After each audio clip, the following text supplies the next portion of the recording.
ಸಾಧನೆಯನ್ನು ಮಾಡಿದರು. ತಂತ್ರ ಸಾಧನೆಯ ಪ್ರಕಾರ ಅವರು ಪ್ರತಿಯೊಂದು ಒಳ್ಳೆಯದನ್ನು ಕೆಟ್ಟದನ್ನು ದೇವಿ ಶಕ್ತಿಯನ್ನೇ ನೋಡಿದರು.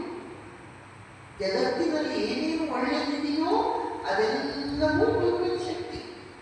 ಜಗತ್ತಿನಲ್ಲಿ ಏನೇನು ಕೆಟ್ಟದ್ದು ಇದೆಯೋ ಅದೆಲ್ಲವೂ ಭಗವತ್ ಶಕ್ತಿ.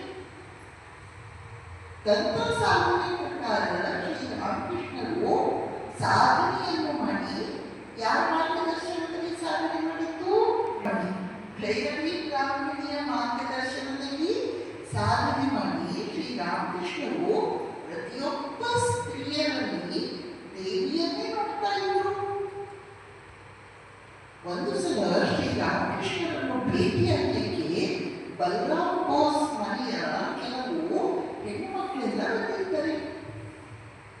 ಅವರೆಲ್ಲರೂ ಬಂದರೆ ಯಾವ ರೀತಿ ಪದ್ಧತಿ ಅಂದರೆ ಬೆಳಿಗ್ಗೆ ಸೂರ್ಯೋದಯಕ್ಕೆ ಮುಂಚೆನೆ ಅವರೆಲ್ಲರೂ ಹೆಣ್ಮಕ್ಳೆಲ್ಲರೂ ಸೇರಿಕೊಂಡು ಕಲ್ಕತ್ತಾದಿಂದ ದೋಣಿಯಲ್ಲಿ ಶ್ರೀರಾಮಕೃಷ್ಣರನ್ನ ಬಂದ್ಬಿಡುವುದು. ಇಡೀ ದಿನ ಶ್ರೀರಾಮಕೃಷ್ಣರ ಸತ್ಸಂಗದಲ್ಲಿದ್ದು ಸಂಜೆಯ ಹೊತ್ತಿಗೆ ಅವರೆಲ್ಲರೂ ಮತ್ತೆ ದೋಣಿಯಲ್ಲಿ ವಾಪಸ್ಸು ಕಲ್ಕತ್ತಕ್ಕೆ ಹೋಗುವುದು.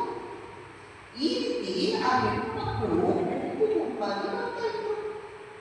ಒಂದು ಸಲ ಶ್ರೀರಾಮಕೃಷ್ಣರು ತಮ್ಮ ಕೋಣೆಯನ್ನು ಆ ಎಲ್ಲ ಹೆಣ್ಮಕ್ಳ ಜೊತೆ ಮಾತನಾಡ್ತಾ ಇದ್ದರೆ ಆಗ ಹೊರಗಡೆ ಅವರ ಕೋಣೆಯ